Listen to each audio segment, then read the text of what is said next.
What is going on, everybody? Thank you so much for another edition of our beverage panel discussions.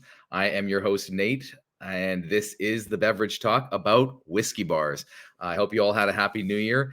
As you know, we are going to be hosting our Beverage Whiskey Live event coming up in the next couple of weeks here. If you haven't grabbed your kit, you can already go to beverage.co to grab yours, and everything that we do here will be live and you will be able to stream this after. So without further ado, I am going to welcome some very cool people to today's conversation.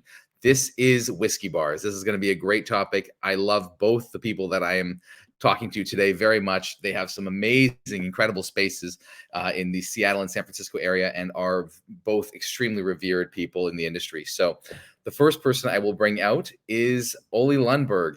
He is the owner of Hardwater in San Francisco. Hello, Ollie. Nice to see you. Ollie graduated with a master's in architecture from the University of Virginia in 1979 and also holds degrees in English Lit and sculpture from Washington and Lee University. Ollie is the owner of Hardwater, an American whiskey bar, which is tucked into the historic Bulkhead building in San Francisco's Pier 3. Ollie believes that whiskey is being rediscovered by a younger, more diverse crowd that is rediscovering it, and Hardwater is built for them. Thank you so much for being here, Ollie. I love having you here, man. This is awesome. And I've been to your bars and your restaurant, and they are fantastic. Very cool. My next guest here is one of my dear friends that I see on a bi-weekly basis, Mr. Tommy Patrick. What is going on, Tommy? How you doing, brother?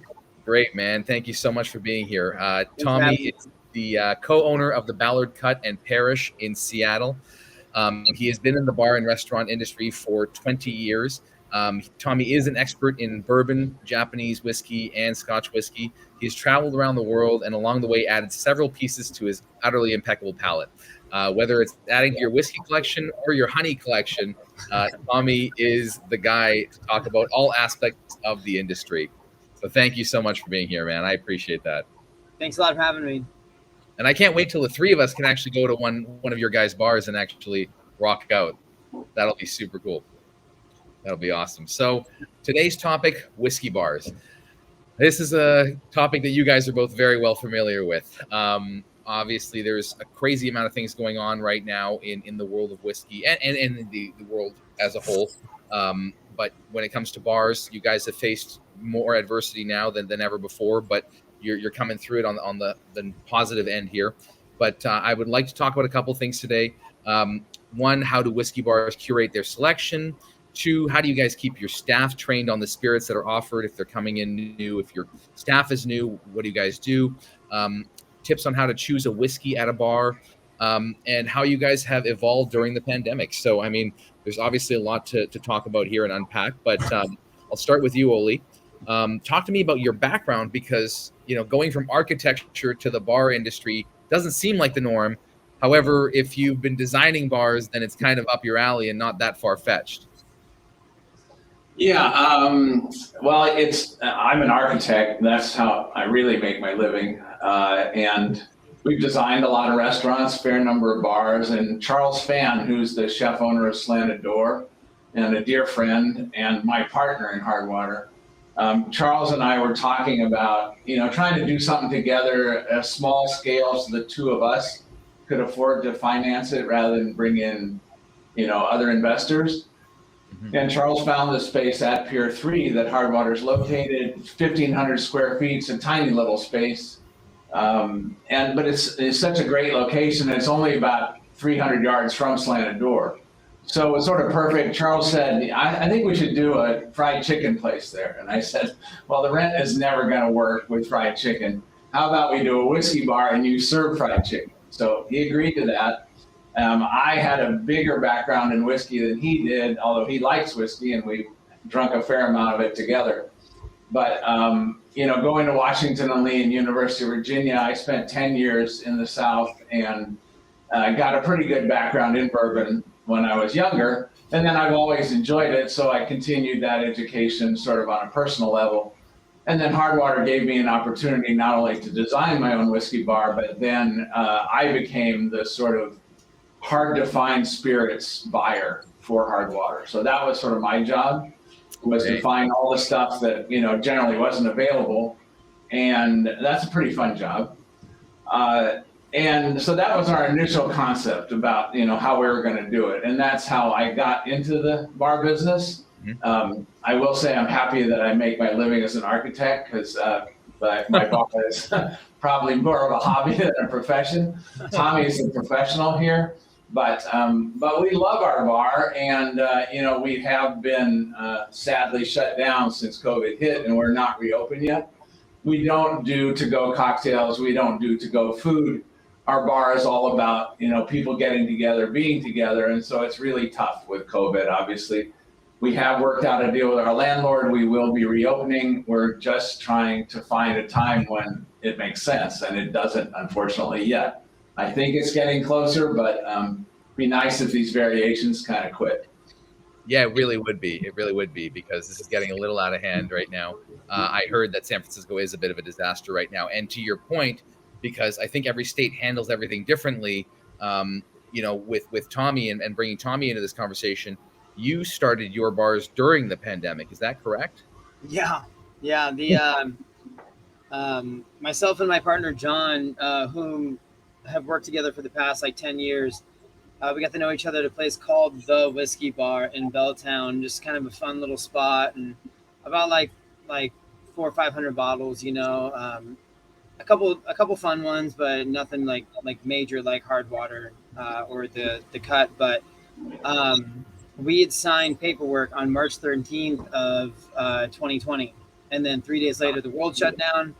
And then, so we quarantined together here in the bar, and we built it out just by ourselves, So Washington went into a phase program. There was the phase 1 was the one that they were already in when they announced the program. Phase 2 was going to be like a partial reopening, and then they kind of went back a little bit and did phase 1.5, and then they let open 25% of capacity for restaurants and bars during that time frame. So you had social distancing, the whole bit, and it was just heavy restrictions and whatnot. So it was we have to open, because at that point I think we had $1,300 in our checking account, and we had $3,000 in checks out. So we're opening today, I'm that is what is happening. Oh my God. It was a little bit of a wild ride, but and then I went 3-4 days later. We signed a lease for our second space, Parish Northwest, and then but I got a good chunk of time to build it out, and took the money that I made from the Cut. It was doing the construction thing in the beginning, and then took the money from the Cut and then put it in the Parish, and then ended up getting second shut down. And then myself and John were the first to put up the pergolas in Seattle, and then we just let the plans go everywhere and sent it to everyone around us. So it was kind of like a big community building scenario, right. And I know not everyone has that opportunity, but on the street that we are located on, it was a very good fit.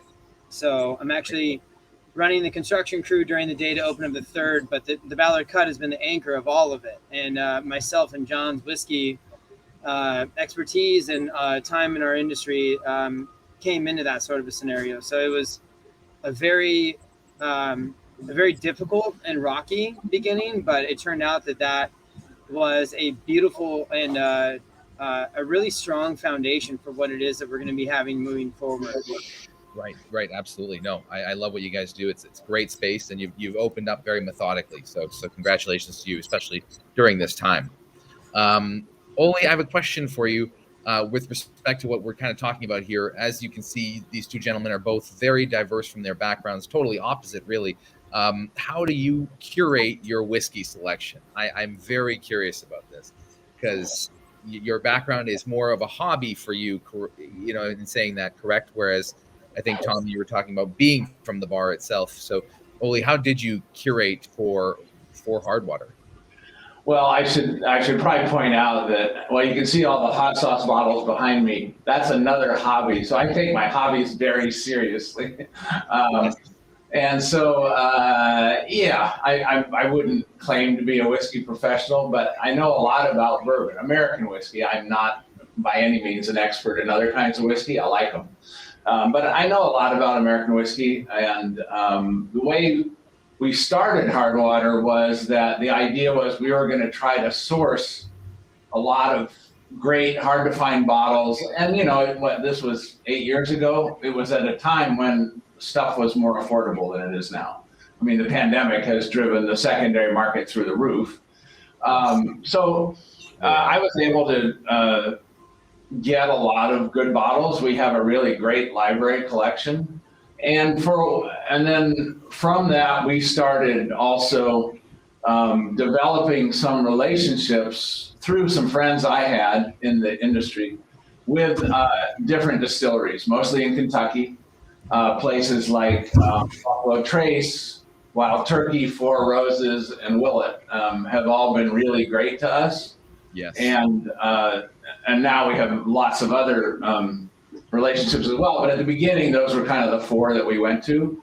And Drew Culsveen in particular was super nice to us, let us pick 2 private barrels and got them to us before we opened, which was awesome. Nice. Crazy. It just so kind of him, and it made a big difference. And from that, we started, developing an interest in private barrels. And so now we have over 50 private barrels, 50. Probably 60 now. And we've always had a rule that we go to the distillery when we pick private barrels. And if possible, we taste with the master distiller. There is nothing more fun than going to Kentucky, going to Wild Turkey, sitting down with Jimmy and Eddie Russell and drinking whiskey. Now, you always go in the afternoon because then they don't have anywhere else to go, and they're willing to tell stories forever. And that is like, one of my favorite afternoons. In fact, if I had to choose a final afternoon, that would probably be it. That would be it? That's the worst afternoons. You go there for the week because what they do is they pull down barrels out of the rick house and, during the week for private tastings, and then they leave them down there. And so all the ones that haven't gotten chosen are already on the floor. Now they'll pull special ones down for you, but if you want to keep tasting, they'll go back to those other barrels. So by the end of the week, there's like 20 barrels there. So fortunately, we always have a driver when we go there. So. Well, you have to. I mean, for that, you wouldn't make it a block if you were in your own car. You would not. And do you guys have different whiskeys between Hardwater and Slanted Door? No. So Slanted Door, Slanted Door is a famous, James Beard award-winning restaurant. It has a great bar, but it's not a whiskey bar. It's just a good bar. In our redesign, which we're doing now, we'll have even a better bar, but the focus is not on whiskey. The focus is on all kinds of cocktails. Now they have great whiskeys there, but only a few, unlike Hardwater, which has 1,000. So, oh my God. But I will say that, since the pandemic, and Charles and I have had a chance to sort of reassess what we're doing, and given what the whiskey market has done, we're really moving away from the kind of library idea and focusing much more on the private barrel thing. So that will continue to be a focus. And the reason for that is now those library whiskeys are so valuable that they're only for major expense accounts, basically. And that's not our goal. We're fine. We're happy to have some good whiskeys. If people really want to have something super special, we have that. But I'm much more focused on, I want the bar to be a place where you can come in with a friend, have a unique experience and not blow a ton of money. And the private barrels are really the way to do that. We can offer you a flight of Willets. We can offer you a flight of just great whiskeys, great bourbons, great ryes. We have a beginner flight. We have all kinds of price points, but none of them are crazy, except the Pappy Van Winkle flight, which of course is crazy. But I think going forward, that's how we're gonna focus. Right. And then we have, because of Charles's success in the restaurant world, of course, the distributors are anxious to sell us stuff. So we do get really good access to, whatever's out there in California. And to you, Tommy, on that point as well, what would you say your aspect is of that? Because I know your bar is quite renowned in terms of what you've got on your shelves. It's truly spectacular. Thank you. That's kind of you. But I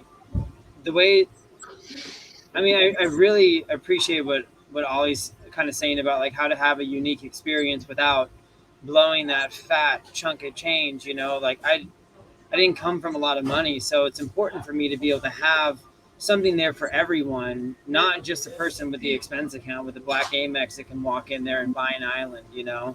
So I want everyone to be able to come in and have a good time. And of course, like those people come in and the nerds that have tried everything out there, and then they want that last little, like chasing the white dragon, that they want to try that thing, like I got it, but it's just kind of one of those, like, I don't want to get a whole bunch of white dragons. Like that's not how this works, Yeah. But, what I want and what are feasible are two very different things. Absolutely. But that being said, like the general kind of joke that I have about when people ask me how we curated the back bar is we don't have everything, but we have everything that we love. And like pretty much what Ollie did, like you focus on like a smaller number of people and then you really dive down the rabbit hole with those. So it's like I love the wild turkey line. So I have everything from wild turkey today going back through like the 70s, I don't have a bunch of other high rise, but I got a bunch of other fun stuff and from Buffalo Trace, and I got Blanton's that Elmer T. Lee distilled. I got a GOT Stag that Albert Blanton distilled. I got like stuff that like Julian Van Winkle distilled, and then I got your contemporary stuff. That's all affordable that somebody can try. So that way they come in and they're like, I want to get a flight. I've always wanted to try Pappy, but I don't want to spend $150. I'm like, you don't have to. Like, let's talk about this. Like, take a smaller dose, and then you can say that you tried it, and kind of go from there. Absolutely. So with that being said, to your, to kind of ask this, you just kind of mentioned a very vast amount of whiskeys that you do have. How do you train a new staff member in something like that? Do you leave it to them to say, oh, let me get Tommy, or do you say, go out and try your luck? Or are you hiring people that are just passionate about what you have? Like, how does that work? Kind of a combination of all of your little anecdotes in that sort of a sense. Like you try to hire the right people, but you're never going to hire somebody like Ollie, you or me, because you need 20 years to be able to do this. Like look at Ollie's hot sauce collection. Like he can sit there and talk about hot sauce all day long. Yes. So it's like with that. It is so sick. It's great. I wish I totally feel like a chump right now. I should have put my honey back up behind me. It's so funny because I saw that when I came on, and I was like, some hot sauce for honey, Tommy. Tommy's gonna lose his mind when he sees your wall. Like, damn it, missed opportunity. But so it's you got to give them a chance to learn it for themselves, and it's like. And in this sort of a sense, like I always kind of go back to like whenever I watch like a National Geographic and I see like the pride of the lion family, and like going and like partially hurting like something, and then you're giving like the young one a chance to come over and learn how to do it. So when somebody asks me, hey, let's talk about whiskey, I'm like, hey man, why don't you come over here? Like, we'll go ahead and put down what you're doing for a hot second and then come over and listen to what I have to say and about the questions that I ask everyone about, like, because I ask the same three every time. It's just like, what are you looking for? What do you generally avoid? And how much do you want it to cost? Because everyone's got a different budget. Everyone's got different flavor profiles and whatnot. And half of my collection is American stuff. A quarter of it's Japanese, and then a quarter of it's Scotch. So, and everywhere in between, and everyone just like comes in for one thing that they really want. But that being said, like you got to let them taste it, you got to let them just kind of like talk about it, do some of their own research, and just try to coach them that like if you're going to try to learn about all like 1,200 bottles at once, you're going to fail. Like take a couple of these different things, like focus on like a smaller percentage of them, like in like 1 week, learn how to talk about it, learn how to like kind of like focus on it, and then move on to the next thing. And then before you know it, you're going to be just becomes a hobby. Wally's hot sauce wall, or Ollie's hot sauce wall, Just complete guru, Great. right? I'm not jealous at all, Ollie. This is ridiculous. I don't know why you'd say that. I can't wait to go and do. I consider that quite a compliment from you. Yeah, wow. Because Ollie, speaking firsthand, I know how obsessed Tommy is with hot sauce. Or sorry, with honey. So to see that, I'm thinking like this might be Tommy's new thing. I don't know, but I mean, I make a lot of my own hot sauce and whatnot, but it's like okay. I definitely go and I try everyone's from everywhere. It's if I'm given the option of honey or hot sauce, like I'm going honey all day, you know. And there's only so many little like mysterious bottles that they'll let you check in through your baggage. You know? That's true. You got to check bags. Yeah, you do got to check. I make hot sauce too, so we're gonna have to trade some of our homemade hot sauce. I really like this. I like where this is going. That is so awesome. Yeah. When you guys, you know, I just want to ask you about the programs at the bars.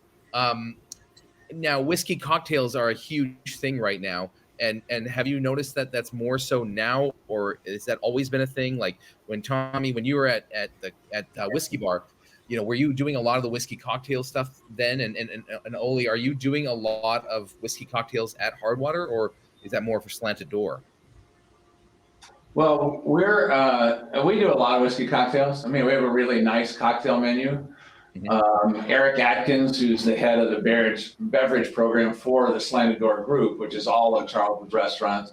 Eric's the one that pretty much curates the cocktail collection, and he's you know totally into sort of old school cocktail making. He has all the old books, you know, they're out of print, and I mean we do. I'd say we probably have 10 classics that we do, but we probably have a list of 30. And he can do any whiskey cocktail you can think of. I mean, he knows every one of them. So, yeah, I know the cocktails are very popular, and you know, I like whiskey cocktails too. I mean, a good old fashioned, a good Manhattan, a good Boulevardier. I'm all over those. Heck yes. And for you, Tommy, are you in the same category, or is it vastly different? Yeah, man. I mean, for the past ever since around 2004, 2005, there's been a big resurgence of having classic cocktails that weren't necessarily like taillight red or bright blue, you know, even though some of those are coming back now. But it's people want something that's just like a well-balanced classic variation. And whenever I train bartenders, I always tell them that they need to know 7 basic drink ratios, and then every other cocktail is essentially built off of that golden 7 of whatever. So it's just kind of it's a little bit of a interesting scenario because everyone's got their own take on things and how they feel that things should be done properly. You know, it's but what people don't understand is that, you know, there's a lot of regionality in these things. However, the classics have very standard ratios that it's generally easy to please large groups of different folk from different backgrounds as well. But whiskey cocktails are definitely a huge thing in my world and have been for quite some time. As a matter of fact, it's how I judge a lot of other bars and whatnot. It's when I'll go into them, I'll be how would you make a Manhattan for me? Or talk to me about your old fashioned. What do you think about that? And then if they start talking about how they're just going to beat the shit out of some oranges and cherries, and well, let's talk about your IPA. You got a Pilsner? Are we good on that? You know?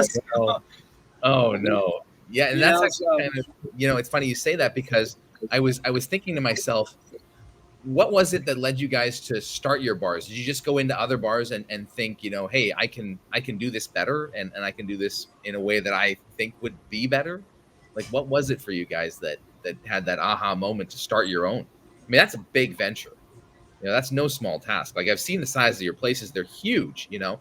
Is it something that you just thought you went in one day and just had this moment of, okay, I see what I've got here and I can do this so much better? Either of you can answer. Tommy, you start because I think this is more to you.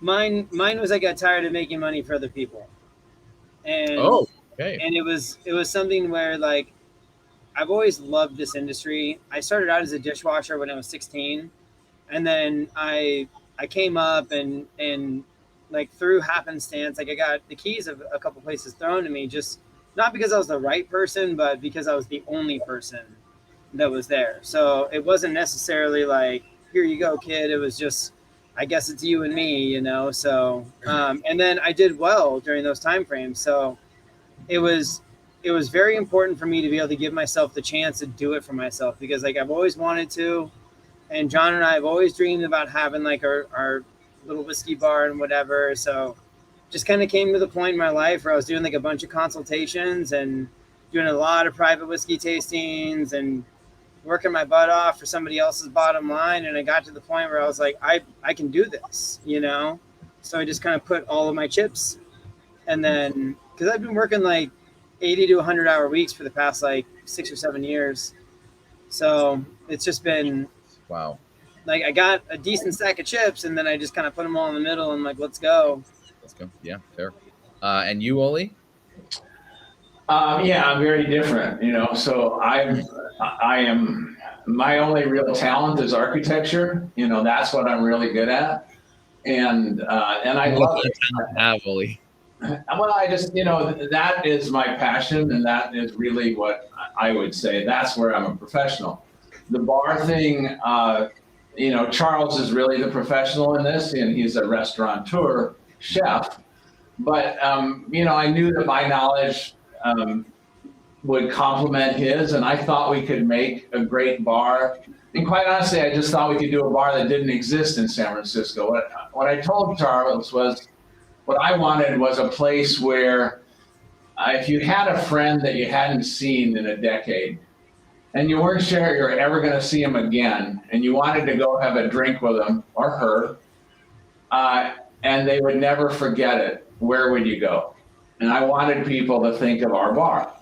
And I quite honestly think that's what we've created. I think you can go to Hardwater and you can have a drink that your friend will never forget. And you can have a shot of and honestly, I think when you do that, you have a shot of whiskey, and you have a shot of great whiskey. You know, you don't go drinking old fashioned. Yes. And that was kind of the mission statement of the bar. And Charles liked it, and we said, all right, well, let's do it. And you know, and for me, it's a social thing. I love having customers there. I love entertaining people there. I like being in the bar. I don't have to make drinks. I don't get behind the bar. And often I'll meet people, talk to them, and they don't know that I own the bar. And because Charles is a poster boy, right? So, you know, and that's kind of cool. And I'll probably own up that I designed it. But I probably own up I own it.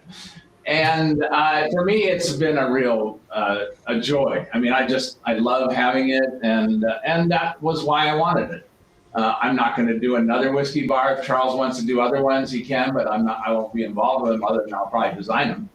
But for Is me, there a reason for that? very much it's a kind of it's an extension of one of my passions, and that's sort of at this point in my life, what I try to do is live my passions. So. Well said. Ollie, never tell people that you own the bar. Yeah, I know. They always say, like, you know what you should do? And it just turns into this. Or You get that a lot. yeah. I'll tell the owner that you said that. That guy's never around. You get that a lot. I know that. Yeah. I've seen that Yeah. first. I You can't wait. tell him that he's not around. Oh no. If you guys were to say that one city or restaurant around the world really helped shape this, what city or place would you have picked? Very curious. I know you guys are both well traveled. I mean, like, for timeline wise, I'd say New York, just because of like the beginning of all this, like where the cocktail kind of came to fruition would have been like there, like right when the train like really started to come up. That's when you started getting like citrus and different ingredients, and like when all like the punches started being made. And then in the Industrial Revolution, when like a lot of these different things got like automated and you had these little ingredients on like a faster basis, then all of a sudden you had smaller doses, aka the cocktail. So it's like you had like a single shot of like whatever, and then you had the opportunity to have oranges with something, you know. So it wasn't just like this big oleosaccharum that you and your entire family had to sacrifice one of your kids for to get a sack of oranges, you know, and then like you just got to make the most out of it. So for like the sake of the history and whatnot, I'd say probably New York, or at least like northeastern United States in like the mid 1700s, like late 1700s, like early 1800s, you know, like when Jerry Thomas was around. But it was just still kind of like, I'd say that time frame. Contemporary, I'd still say New York. Wow, okay, very interesting. Just because like in that early like 2000 like time frame, like when Please Don't Tell, and then like Employees Only, and like so all cool. all these other Dead Rabbit, you know, and like all these other different people started like fucking crushing it, you know, and then everyone's like, oh my God, this is how you make a Sazerac, you know, and then you got all these people over here in Seattle that are just like when Murray started bartending at Zigzag, and he really kind of put it out there with like The Last Word, and it was this big thing that kind of came through, and then people realized it's like, oh, these dusty old bottles that are sitting on the back bar, like you don't have to have like a little a Jägermeister like shot with like whatever, you know, it's just like, or like a duck fart or something like that. I mean, like trends kind of come and go, but I'm personally very happy to have seen this kind of come up, because like those bars and like some specific people around really brought this up and kind of gave my profession credit, and then also like gave me a chance to do what it is that I'm doing today. Very well said. Ollie? Yeah, I mean, I don't think you can. I think Tom is completely right. I think New York is the center of all of it. The history of cocktails through New York is insane, and I think we're all inspired by it. I think looking back, you know, it like he said in the late 18th century, early 19th, a lot of the history comes out of New York, but in terms of current, you know, I mean, I was pretty inspired by bars in Seattle, bars in San Francisco, and bars in LA. I think the West Coast actually has a lot of great bars, a lot of great bartenders. So I think I just didn't see the bar I wanted, and so that's kind of where we went. But I was certainly inspired by all of those places, and there's something about a whiskey bar I just like. So Yeah. Well, it's funny because for me, I was going to say Mexico City. Nice. I just and that's obviously far more contemporary, but some of the trends that have come out of there are the coolest things on earth. You've got this taco truck, and it literally opens up, and there's a bar in the taco truck, and I'm thinking to myself, like, where did this even come from? Those kind of concepts, I think, would be really something that I would love to see more of on the West Coast, per se. But you're totally right. New York is definitely the kingpin for that. We may have a few laws that prevent us from doing the bar in the taco truck, because I like the idea, but although Mexico City is awesome, and my newest passion is mezcal, so stay tuned on that one. Yeah, all I could think about was like ADA accessibility, and I'm like, you can't do that, right? Like you can't. I'm like, I've tried. They keep turning it down, Yeah. I feel like people like Canon and like having that like huge collection. And I remember going to that bar like in the first 2 weeks that it opened, and for me that was a really magical experience. And like going and being able to see like that entire wall of whiskey, and I'm like, okay, I can do this. Yeah, right. I know that I can. I'm like, it's being done. People are here. They love this. And I'm like, all right, I got a little bit of a better plan. Like, I don't ever want what Jamie has. Like, Jamie's got like 4,000 bottles, and I mean, like, more crowns than like he would need to like give himself like a neck ache, But it's still just kind of one of those like I'm happy being who we are, and it's like having those design elements and having those like inspirational points from different people are really great. However, it's also important to be very true to yourself, And Canon is, an amazing place, but no one can do that anymore. It's impossible. No, especially with the secondary markets right now. It's a one of a kind. It'll always be a one of a kind. And he's got a collection that will probably outlive him. So that's amazing. Well, actually, you hit it on the head, Ollie. You were saying, and Tommy just said this, the secondary market especially, Ollie, when I was coming into your bar, I was tasting things that you just cannot find now. You know, I mean, and they were just, you know, at the time they were just your average good bottle, but now they're just on another level. Yeah. Right. You know, and if you find it, it's $11,000. Right. And then looking at like a 20% pour cost, you're looking at like $2,100 or $2,200, and it's like ridiculous. Yeah, who wants to do that? Yeah. Yeah. It's so true. Ollie, the other day you mentioned something to me that I thought was really interesting. Your female demographic at your bar is quite high. Is that correct? Yeah. How did that come about? I'm really curious because, you know, the thing is that I see so much in this industry, and you guys can probably attest to it, is horrible marketing towards females. Just non-existent, really. You know, if it's going to be a whiskey, it's going to be in a cocktail, and I think that's bullshit. How did you wind up with this demographic? You know, quite honestly, I think it's a result of the design. The space is very bright, light, tall. It's got nice views of the water. It's right on the Embarcadero.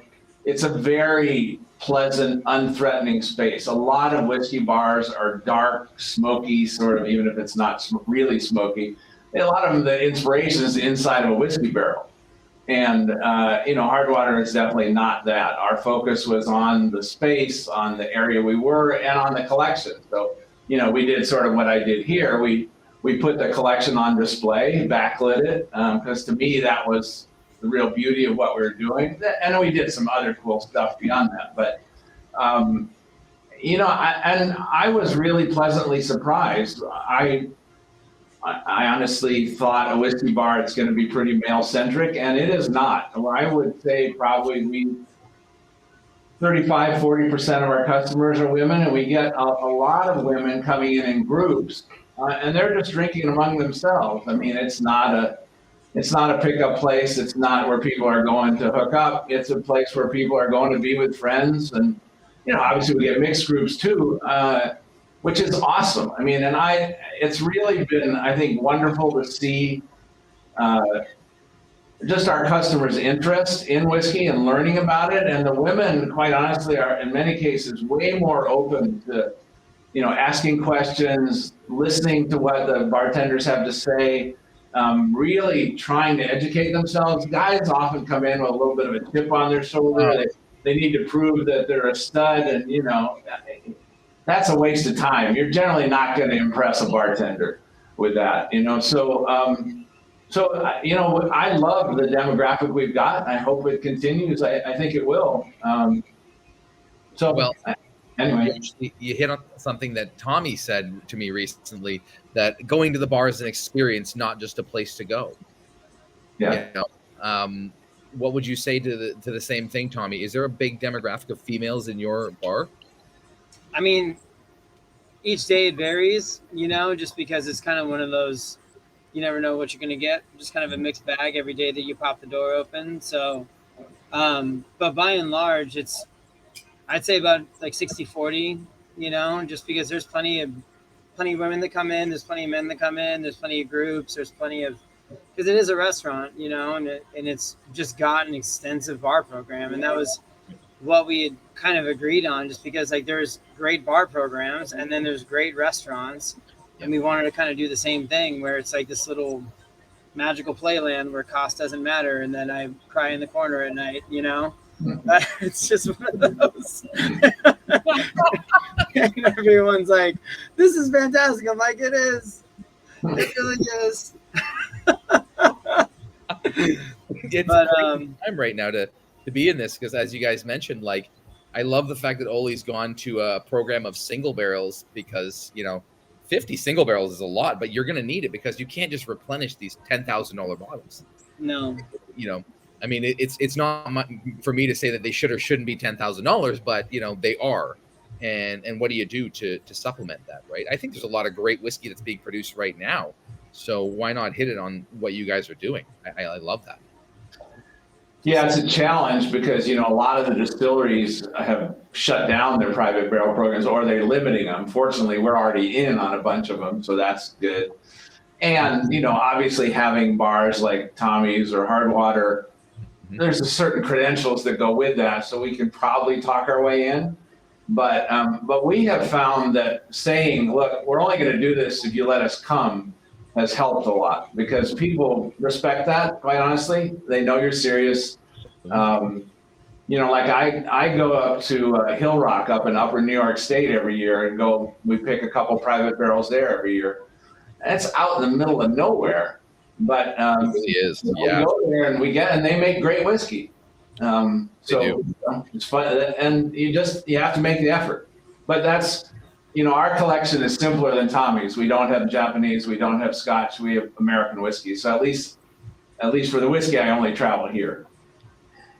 I mean, I wouldn't say simpler. I would say maybe more concentrated. I think there's something to be said about both, and there's a mutual respect. And both of them do what they're intended to do, right? Hardwater came out as an American whiskey bar, right? So very different. But I think right now where things are going, the single barrel may be the future of things, especially for you guys, because you can pour the whiskey or you can make it in a cocktail. So it's got that versatility. And you don't need to spend that kind of insane fortune that some of these bars are spending right now. I mean, I have seen big bills at both of your restaurants and bars respectively from people that are willing to so-called cater chase, right? They're looking for that white rabbit, like you were saying. It's a crazy thing out there right now. In terms of your bartenders and your staff, are you guys on a very loyal program, or you see a lot of turnover, especially right now in this pandemic? How has that been for you guys during this whole time? For myself, it's been like not a lot of turnover whatsoever. That's amazing.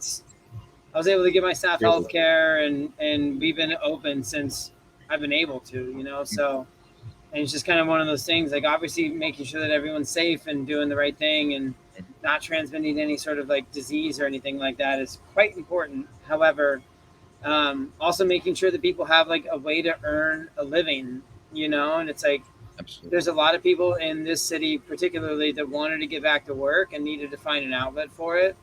So being able to come into a place like this and earn a good wage and earn like a good living and stuff like that, and be able to try all these different whiskeys. Like I know at least 2 of the different bartenders that are here, like as like a very well paid internship because they want to go do the exact same thing, Wow.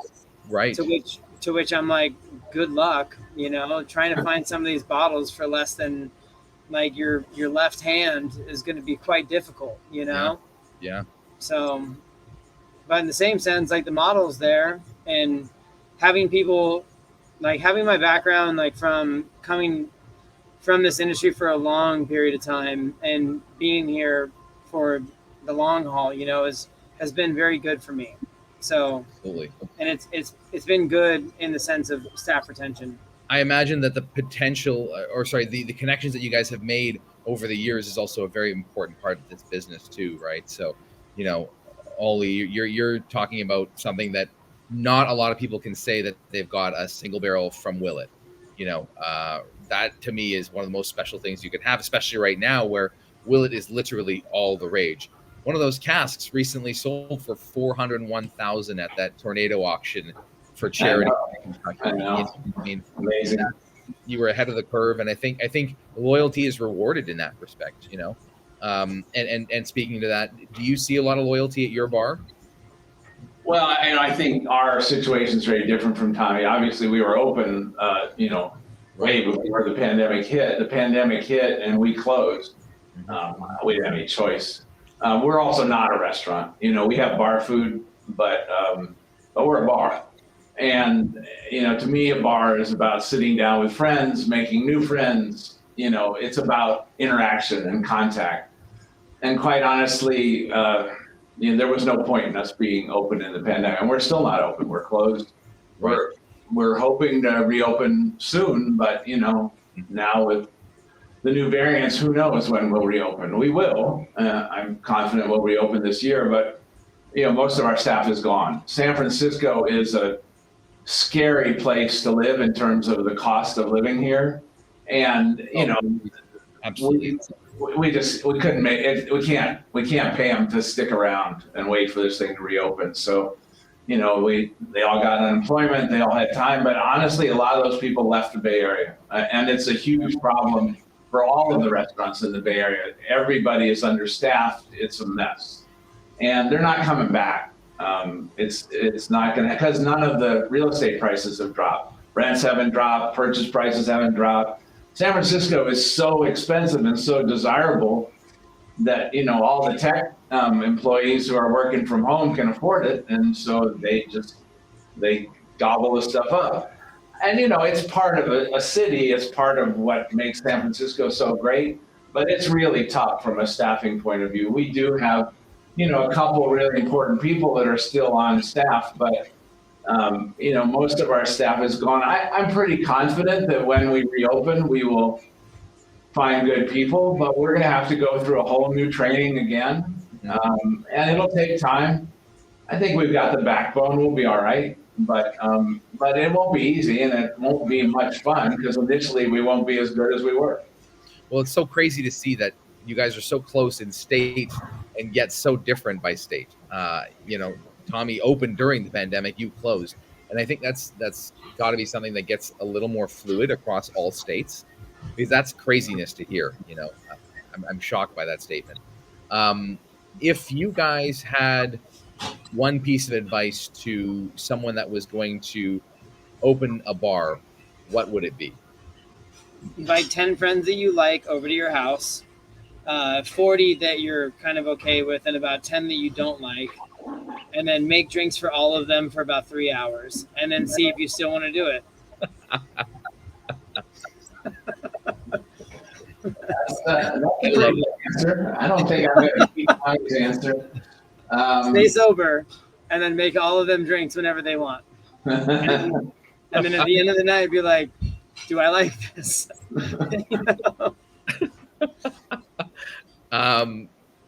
Ollie, anything for you? Yeah, you know, I mean, I think quite honestly, a good bar is it should make money, but it's also a passion project. And you need to have a vision for what that's going to be.